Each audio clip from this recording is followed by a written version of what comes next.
السلام عليكم. فكر في هدف الكبير وابدأ صغير. ناس كتيرة أول ما تجيلها فكرة مشروع جديد أو منتج جديد على طول يبدأ يتخيل المنتج النهائي الكامل ويبني منتج ضخم ومكلف وفيه تفاصيل كتير، وبعد شوية يكتشف إن السوق استجابته ضعيفة أو إن العملاء مش شايفين القيمة اللي هو متخيلها للمنتج. علشان كده ظهر مبدأ MVP Minimum Viable Product.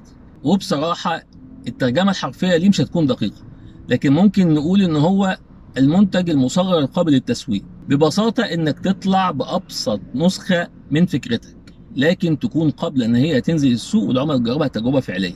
طب ليه نشتغل بالطريقة دي؟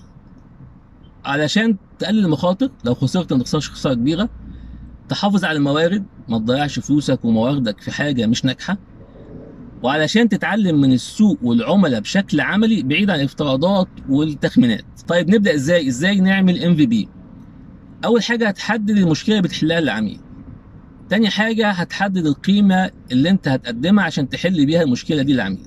تالت حاجة هتبني منتج في ابسط صورة تقدر من خلاله توصل القيمة دي للعميل. وزي ما اتعودنا علشان نبسط المفاهيم هنضرب مثال عملي. تخيل براند ملابس وعنده فروع كتير وحابب يبدأ اونلاين.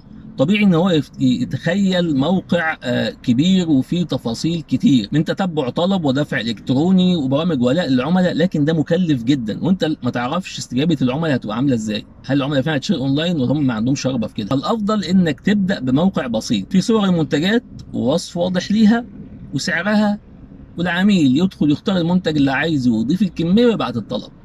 وبعدين حد من الفرع عندك او من خدمة العملاء يكلم العميل ويحدد معاه ميعاد التوصيل وطريقة الدفع وبقية التفاصيل. وبكده انت هتكون جربت فعلا واختبرت فكرتك اختبار فعلي واقعي على ارض الواقع، وعرفت العملاء فعلا محتاجين ايه.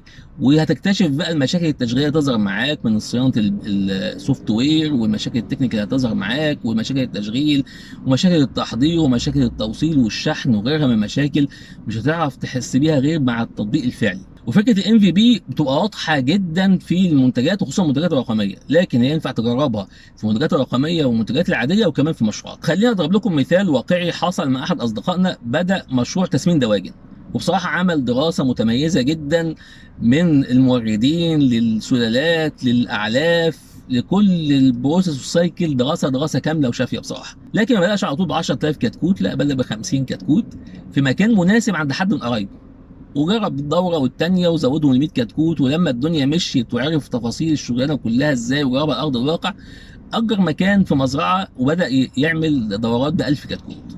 وعمل فكره متميزه جدا بصراحه، ان هو عمل نظام تتبع عن بعد.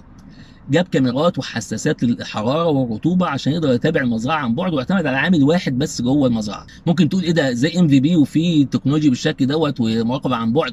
كل واحد وكل صناعه وكل مشروع بقى ظروفه. فهو الام في بي في الحلقه دي ان هو محتاج تتابع عن بعد، مش هيقدر يكون موجود في المزرعه بشكل مستمر. فالفكره مش انت تبدا منتج ناقص او منتج ما تعرفش تشتغل معاه، لا، منتج يكون بابسط صوره لكن في نفس الوقت بيقدم قيمه وبتعرف تشغله تشغيل مناسب وتقدر تدوره وتختبره بشكل صحيح. فمش مطلوب منك من اول يوم تبدا منتج او مشروع كامل فيه كل التفاصيل وكل الحاجات اللي بتحلم بيها. ابدا صغير، فكر في هدف الكبير وابدا صغير، وابني واحده واحده بناء على التعلم الحقيقي من السوق. وبكده تقدر تحافظ على مواردك وتختبر افكارك بشكل صحيح. وبالتوفيق والسلام عليكم.